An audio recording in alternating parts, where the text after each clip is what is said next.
Bonjour, j'espère que ça va. Aujourd'hui c'est parti pour une vidéo que je n'ai jamais fait sur ma chaîne, mais ça fait un petit moment que j'y pense. Tout simplement parce que je trouve qu'en France c'est un sujet qui est beaucoup trop tabou. Parler d'argent ça ne se fait pas, alors que j'ai envie de dire c'est quand même la base de notre vie, la base de notre économie. Donc je vois vraiment pas en fait où est le problème, mais c'est toujours très compliqué. En France, si tu gagnes pas assez d'argent, c'est ta faute et t'es un fainéant, t'as pas assez bien travaillé à l'école comme on dit. Et si t'en gagnes trop là par contre c'est pas normal, c'est pas juste. Je vois absolument pas en fait toute cette problématique au niveau de l'argent. C'est pour ça que j'ai décidé de faire une vidéo sur le sujet. Qui démystifie un petit peu tout cet aspect argent autour de YouTube, autour d'une entreprise, etc. Donc il faut savoir que quand je vais parler d'argent dans ce contexte-là, je vais parler pour mon cas, je ne parle pas de ceux qui ont une auto-entreprise, je sais pas, de vente de vêtements, etc. Je parle vraiment par rapport à mon cas, histoire que vous puissiez visualiser un petit peu. Je sais que vous êtes plusieurs, vous posez des questions par rapport à ici, comment ça fonctionne, par rapport à YouTube tout simplement, le global en fait, et je me suis dit que c'est peut-être un sujet qui pourrait vous plaire. Donc j'ai noté un petit peu tout ce qui me venait par la tête en bloc-notes pour être sûr de ne pas oublier de détails, etc. Et on va commencer. Alors déjà, pour mettre les choses au clair, il faut savoir que je cumule 2 emplois. Je suis donc à la journée à ESH, donc c'est-à-dire que je m'occupe d'enfants en situation de handicap dans les écoles. Donc du coup forcément j'ai les horaires d'école. Et du coup le soir, le mercredi après-midi, comme là les midis quand j'ai un petit peu de temps, et le week-end, du coup je gère mon entreprise. Donc c'est une entreprise qui pour moi est basée autour de YouTube. J'en ai fait mon activité principale parce qu'en fait tout simplement tout dépend d'elle de la base. Donc je vais vous expliquer ça plus en détail. Au niveau de mon auto-entreprise, moi j'ai fonctionné en me disant qu'en fait plus j'avais d'éléments qui me rapportaient ou qui pouvaient me rapporter de l'argent, et mieux c'était. Je n'ai pas voulu baser sur une seule activité, j'ai envie de dire, tout simplement parce que quand cette activité là, à un moment on a un mois un peu plus creux, et bah c'est compliqué de suivre. Donc du coup je fais partie des gens en fait qui pensent tout simplement que quand il y a plein de petites choses, ça fait des grosses choses, et que parfois ça vaut mieux plein de petits trucs qu'un gros truc unique, parce que quand celui-là il tombe à l'eau, et on se retrouve sans rien. Ça permet de mieux rebondir, et moi c'est comme ça que je fonctionne. Après chacun fait à sa façon. Mais voilà, comme je vous le disais, moi tout est basé autour de YouTube, et il faut vraiment savoir que YouTube n'est absolument pas l'activité qui me rapporte le plus d'argent, bien au contraire. En fait, il faut savoir qu'à partir du moment où on est monétisé, ce qui va assez vite parce que YouTube monétise très vite, mais la monétisation ça veut pas dire pour autant qu'on peut en vivre du jour au lendemain. Je pense que parmi vous il y a beaucoup de youtubeurs qui sont monétisés et qui ne peuvent absolument pas en vivre, tout simplement parce qu'en fait quand tout commence, on a quelques centimes par mois, et on a ça pendant très longtemps. Et il faut savoir que ces centimes ne viennent pas sur votre compte tant que vous n'avez pas 70 €. 70 € en France, c'est le minimum pour avoir un revenu de YouTube, pour que YouTube transfère. Si vous faites un mois à 69,99 €, vous n'aurez rien ce mois-ci, parce qu'ils attendront que le mois prochain vous ayez au moins 1 centime pour vous transférer la totalité. Donc ça se passe comme ça. Il faut savoir que moi j'ai actuellement, je regarde, roulement de tambour, 24 888 abonnés au jour d'aujourd'hui, j'aime pas dire ça, au jour où je vous parle, à l'heure où je vous parle, je suis à 24 888 abonnés. Ce qui peut paraître pas mal, et moi-même je suis très contente de ce chiffre, mais en fait le nombre d'abonnés ne fait absolument pas tout, parce que j'ai une visibilité très moindre en fait. Mon nombre de vues est vraiment tout petit. Parmi mon nombre d'abonnés, il y en a énormément qui ne regardent pas du tout mes vidéos en fait, qui se sont abonnés, mais voilà. Donc en fait je tourne vraiment aux alentours des 700-800 vues par vidéo et manque de bol, c'est ça qui fait la rémunération. Donc en fait ma chaîne est assez grande de par sa population, mais elle est très petite de par sa population active et c'est ça qui compte. Ça fait qu'au niveau de YouTube, je suis toujours aux alentours des 70 €.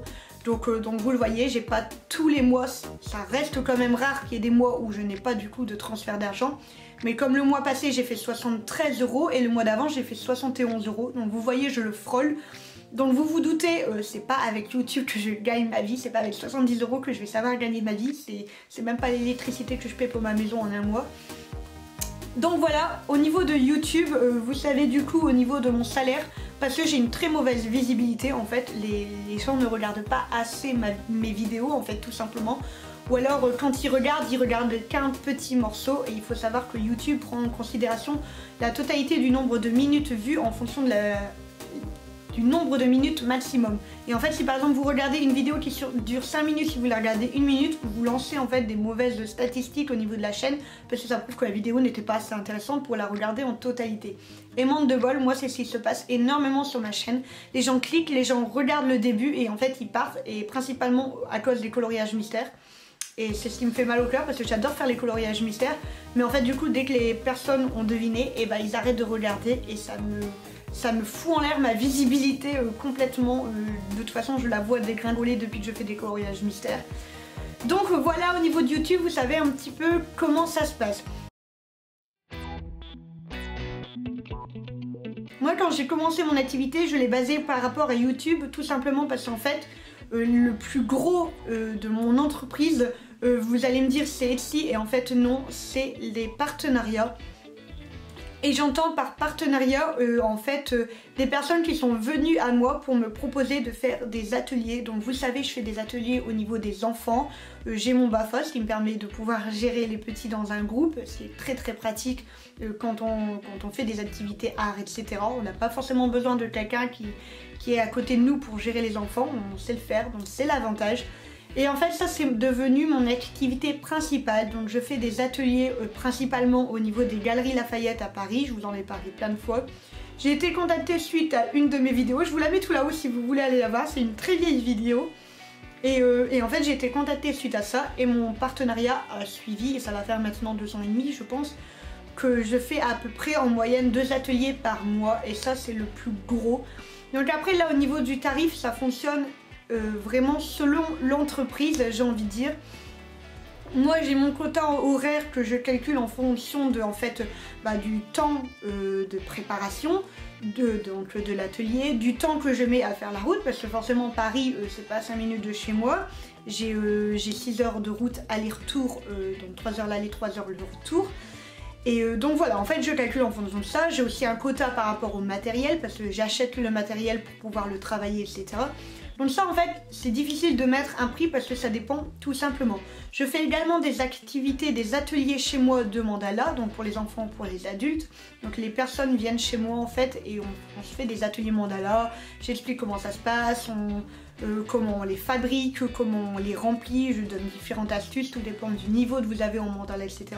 Donc là encore une fois, là c'est très différent parce que c'est plus une entreprise qui me paie pour un groupe d'enfants qui eux ne paieront pas, mais c'est tout simplement les personnes qui paient à l'unité. Tout ça pour vous dire qu'en fait au niveau des ateliers ça varie vraiment de l'atelier, de l'endroit, du nombre de personnes, est-ce que c'est un atelier personnalisé. Donc voilà, ça c'est vraiment, ça change beaucoup, mais moi on va dire qu'au niveau de mon entreprise ça correspond à 75% de mes revenus. Donc j'ai tout basé là-dessus, j'ai fait de l'animation pendant 13 ans, donc je pense que c'est aussi un peu mon domaine. Donc voilà. La dernière partie de mes revenus au niveau de mon entreprise, c'est tout simplement Etsy. Vous le voyez, j'ai mes stickers par derrière. Donc Etsy, mes ventes de création. Et là en fait c'est pareil, ça varie beaucoup d'un mois à l'autre. Il y a plusieurs choses qui sont prises en compte, comme par exemple, tout bêtement, est-ce qu'on est le début du mois, est-ce qu'on est la fin du mois. Vous le savez tous, on a toujours plus d'argent au début du mois qu'à la fin du mois. Donc les fins de mois, c'est jamais bon pour faire des commandes. Mais voilà, en fait, j'essaie de développer vraiment un maximum mon activité. J'ai mis beaucoup d'articles depuis ce début d'année, parce que comme vous le voyez, il y a tout pouf, il y a tous les stickers juste derrière. J'en ai quasiment une centaine maintenant que j'ai mis. Je relance aussi les illustrations parce que je suis en train d'en travailler, les marque-pages également. J'ai régulièrement des boucles d'oreilles, les chaussures que je vais plus tarder à remettre en vente. De temps en temps je fais des t-shirts. J'essaie vraiment de varier, mais il faut savoir que Etsy c'est tout ou rien. J'ai des mois à 300 €, j'ai des mois à, allez, on va dire 30 €. Ça varie vraiment, on va dire qu'en moyenne, mais là pareil c'est une moyenne large parce que ça dépend vraiment en fait. Mais en moyenne je tourne à peu près, allez, on va dire 50-60 € par mois. Et en prenant en compte vraiment au niveau de ce que j'ai dans mon Etsy. Donc ça veut dire quoi? Ça veut dire vraiment par rapport aux ventes que j'ai toute l'année. Ça c'est le truc global. Donc en fait là tout simplement devant moi j'ai une commande personnalisée. Elodie, si tu passes par ici je te fais des gros bisous. D'une abonnée en fait qui m'a commandé plusieurs petites choses et donc du coup j'en ai fait un colis pour qu'au niveau des frais de port ce soit plus cool pour elle, etc. Donc c'est un gros colis mais qui ne rentrera pas pile dans Etsy parce qu'en fait au niveau d'Etsy je vais faire un article juste pour elle, pour cette commande ponctuelle en fait tout simplement. Donc ça c'est vraiment des commandes à part. J'ai des commandes personnalisées, vous l'avez vu au niveau de mon Instagram. Le mois passé j'ai eu un mandala en fait ratatouille géant en commande. Ça fait aussi partie des commandes extérieures. Tout ce qui est commande personnalisée en fait c'est un peu différent de mon Etsy, même si la vente se fait très souvent dessus. Mais c'est vrai que ça fait pas partie des offres que j'ai régulières. C'est ce qui fluctue en fait au niveau de Etsy. Je peux jamais prévoir quand j'aurai une commande personnalisée ou même des fois j'ai des paquets d'un coup que je suis limite obligée d'en refuser et des fois comme là en ce moment où je n'ai absolument rien. Ça change beaucoup et c'est vraiment pour ça que je veux faire plusieurs activités parce que quand j'ai des mois très creux au niveau de Etsy, je veux pouvoir vraiment modifier avec le reste. Il faut savoir qu'au niveau de mon entreprise, j'ai également tout ce qui est réseaux sociaux qui est pris en compte, même si je ne gagne absolument rien au niveau des réseaux sociaux. Je ne fais jamais de partenariat rémunéré, tout simplement parce que en fait c'est pas forcément que j'ai pas envie d'en faire, mais j'ai jamais eu l'occasion d'en faire réellement parce qu'on m'a déjà proposé des produits, c'était pas ma tasse de thé. Là dernièrement on m'a proposé un produit à m'envoyer mais que j'ai déjà, donc je vois pas du tout l'intérêt de vous en parler une deuxième fois juste pour dire ouais cool un produit en plus. Je vois pas du tout l'intérêt. Et en fait tout simplement c'est très compliqué parce que au niveau des vidéos partenariats etc. Moi je suis pas là pour casser du sucre sur des entreprises. Ça me ferait mal qu'on le fait sur la mienne. Et en même temps je suis pas là non plus pour vanter les mérites d'un produit que j'aime pas du tout. J'ai horreur de ça, moi vous le savez j'aime la transparence. Donc en fait moi au niveau de mes partenariats ce que je fais c'est qu'en fait quand ils me font tester un produit, si j'aime bien je vous en parle, si j'aime pas je fais rien du tout en fait. Comme ça eux je les dénigre pas non plus, ça peut être juste moi qui n'aime pas le produit et dans ce cas là la pub serait pas cool pour eux alors que j'ai juste pas aimé le produit. Donc voilà, je veux pas vous présenter un produit que j'aime pas en me disant oh c'est trop cool achetez-le. Alors non c'est pas du tout mon truc, je suis la première à râler quand j'achète un produit qu'on me vante les mérites alors qu'il est pourri.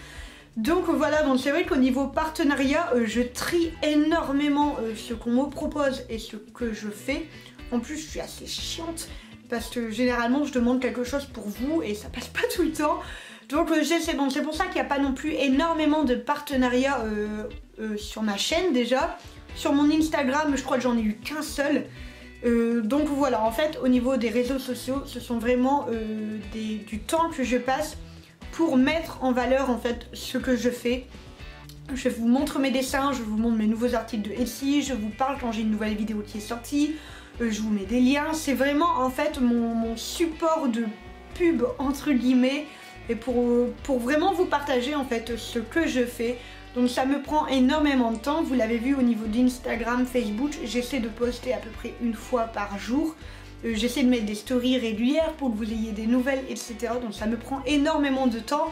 J'ai envie de dire c'est du purement bénévole en fait. Le but est d'agrandir la communauté et d'être de plus en plus à pouvoir discuter d'un sujet commun. Parce qu'en fait moi c'est ce qui me plaît, c'est ce qui m'a lancé à faire YouTube, à faire Instagram, etc. C'est de pouvoir échanger avec vous Vous le voyez, vous me le dites souvent, je réponds à tous les commentaires, je réponds sur Instagram à tous les commentaires, je réponds aux messages privés sur Instagram, également sur Facebook, commentaires aussi Facebook, je réponds partout, je suis tout le temps en train de répondre. Mais c'est ça qui est génial en fait, c'est de pouvoir échanger. Et moi je trouve ça cool parce que bah forcément moi je connais pas tout, il y a plein de domaines que j'y connais rien du tout. Et je trouve ça cool aussi de faire des vidéos dans des domaines qu'on connaît pas forcément, parce que ça permet de voir la première fois quelles sont les erreurs à éviter en fait. Et du coup c'est les échanges qui m'intéressent parce que vous m'apprenez beaucoup de choses. Donc du coup c'est vraiment les réseaux sociaux, je veux vraiment le garder parce qu'en fait bah, ça me permet d'être en contact avec vous et je trouve ça très cool. Même si d'un point de vue entreprise c'est énorme niveau temps, mais ça ne rapporte rien du tout.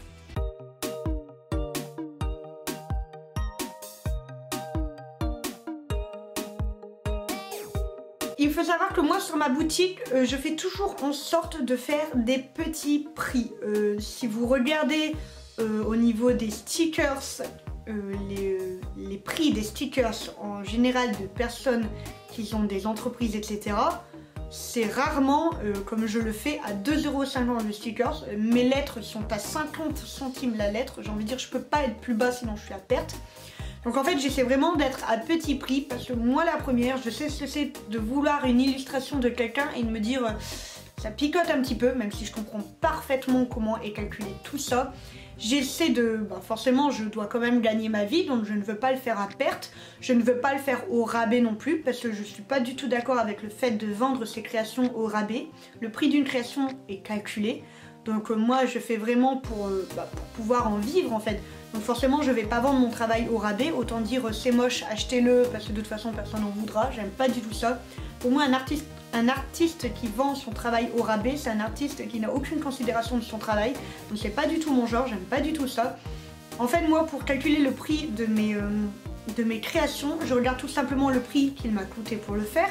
Donc des choses toutes bêtes mais forcément le papier, l'encre, l'électricité pour l'imprimante, l'électricité pour la machine à découper, le temps qu'il m'a fallu aussi pour prendre en photo, etc. Même si ça forcément c'est très réduit avec la quantité, ça reste à prendre en compte. Le temps qu'il m'a fallu pour dessiner, j'ai un quota prix horaire donc qui varie énormément en fonction de ce que je fais. Mais forcément tout ça c'est pris en compte et en fait à partir de ce prix là j'essaie d'être le plus juste possible et de me faire pas une marge énorme pour pouvoir vous permettre d'avoir des créations à petit prix. Ce qui est le plus difficile pour moi c'est de pouvoir rentabiliser au niveau de mon matériel tout simplement parce que je veux être complètement autonome dans ce que je fais. Je ne passe plus du tout chez l'imprimeur étant donné que j'ai une imprimante, je regarde par là, c'est juste devant moi. J'ai une imprimante professionnelle désormais. Je ne passe pas par un site pour les stickers, pour la découpe parce que je me suis acheté une machine professionnelle pour la découpe également. Tout ce qui est au niveau t-shirt, c'est pareil, t-shirt, tote bag, etc. Je ne passe pas par des sites étant donné que je me suis acheté une sérigraphe. Donc je veux vraiment être en fait autonome au niveau de mon matériel. C'est ce qui me permet aussi d'avoir des prix plus attractif, j'ai envie de dire, étant donné que je n'ai pas ces marges à rajouter en fonction de tel site qui m'a fait tel objet. Et en même temps, il faut que dans mes prix, je rentabilise mes machines. Donc là, pour vous donner une estimation, ces 2 dernières années, je me suis acheté un nouvel ordinateur, une tablette, une imprimante laser, une machine à découper. Ah oui, et forcément, je compte également tout ce qui est pochette pour les envois, enveloppes, les timbres, les cartes de visite qu'il faut mettre devant, les cartes pour mettre les petits mots, les stickers à coller dessus. C'est tout un ensemble et tout est calculé en fonction. Il ne faut pas oublier non plus, et ça les gens ont trop tendance à oublier, on paie des taxes sur ce qu'on vend. Arrêtez de nous demander de vendre le produit à 1 €, sachant que de nos 1 €, il y a déjà 20 centimes d'Etsy qui va partir pour la mise en publication. De ces 1 €, il y a encore un pourcentage que Etsy va prendre face à la vente. De ces 1 €, il y a 24% qui partiront pour les impôts. Autant vous dire qu'on n'a rien de temps, il nous reste déjà plus que 10 centimes sur notre truc. Et manque de bol, c'est le prix des produits, donc il nous reste plus rien. Donc il faut savoir qu'au niveau de des impôts. En fait, quand on est auto-entrepreneur, on doit déclarer, on paie des impôts sur ce que l'on gagne. Donc les ateliers, on les déclare, les ventes, on les déclare, YouTube, on le déclare. On a en moyenne 20% de ce qu'on gagne qui partent tout simplement. Donc ça finit par picoter forcément au bout d'un petit temps. Mais c'est comme ça, c'est les impôts, on n'a absolument pas le choix. Et c'est ce qui fait aussi qu'on ne peut pas se permettre de vendre nos créations à moindre coût, tout simplement parce qu'on serait à perte tout le temps. Et c'est la grande différence entre ceux qui vendent sur Etsy sans être auto-entrepreneur, parce que oui, ça c'est une question que vous me posez souvent. Vous avez le droit de vendre sur Etsy sans être auto-entrepreneur, mais il faut que ce soit des ventes irrégulières, donc qui sont occasionnelles. Si vous avez une rémunération régulière, vous n'avez plus le droit, ça devient illégal. Je ne saurais pas vous dire de tête le montant, j'ai envie de dire, mais je pense vraiment que c'est à partir du moment où ça devient une rémunération régulière, vous n'avez plus le droit. Si vous vendez un produit au mois de janvier, vous vendez 2 au mois de février, plus rien pendant 2 mois, pas de stress, j'ai envie de dire, c'est pas régulier. Si vous en vendez ne serait-ce que 2 par mois, ça devient une rémunération régulière et là, il faut vous déclarer auto-entrepreneur. Pour être auto-entrepreneur, c'est la chose la plus simple du monde. Vous tapez auto-entrepreneur dans Google, vous arrivez dans le portail, vous cliquez sur le bouton devenir auto-entrepreneur, ça prend 5 minutes, c'est méga simple. Mais après, forcément, il faut tenir en compte que déjà toutes les professions de base n'ont pas le droit d'être auto-entrepreneur. Le cumul d'emploi n'est pas forcément autorisé, j'ai envie de dire. Quand on est mineur, je vous laisse deviner le souci. Donc forcément, c'est des démarches, forcément, il faut savoir y faire, etc. Il faut faire gaffe. Oups, mon téléphone qui tombe. Il faut faire gaffe au niveau de tout ça, etc. Mais au niveau de Etsy, je sais que ça se passe comme ça. Et c'est la grosse différence entre ceux qui sont professionnels, comme je le suis, avec une entreprise, et ceux qui vendent en fait en loisir, j'ai envie de dire, en passion. Parce que tout simplement, nous, on a nos taxes à mettre en plus au niveau de nos produits, qu'on n'a malheureusement pas le choix.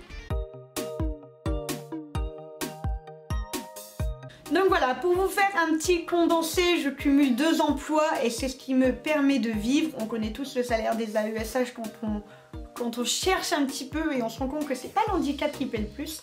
Et forcément, moi, c'est mon entreprise, ma base numéro 1 et je fais tout pour la développer tout simplement parce que c'est ce qui me tient à cœur. Vous me demandez souvent, est-ce que je pourrais faire que auto-entrepreneur? Et non, en fait, tout simplement, je pourrais d'un point de vue financier, mais je ne veux pas prendre de risques. Tout simplement parce que j'ai une petite maison autour de moi et j'ai un prêt pour ma maison forcément et je veux pas prendre le risque de me retrouver dans la panade. Je préfère être large et bosser 2 fois plus. De toute façon, je trouverai toujours un moyen de bosser 2 fois plus quoi qu'il arrive, donc autant le faire comme ça. Donc voilà, si vous avez d'autres questions, n'hésitez pas à me les dire en commentaire. Je crois avoir fait le tour, dans tout cas, moi, comment ça se passe au niveau de mon auto-entreprise, comment je fonctionne au niveau de la rémunération de tout ça. J'espère avoir été claire.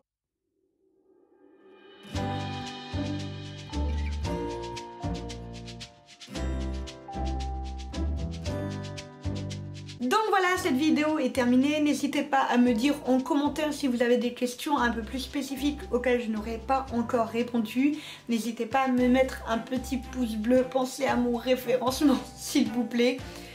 Voilà, je sais pas ce que je peux rajouter d'autre. Je pense que j'ai tout dit. À vos commentaires pour avoir votre avis. Quant à moi, j'arrête de blablater et je vous fais des gros bisous.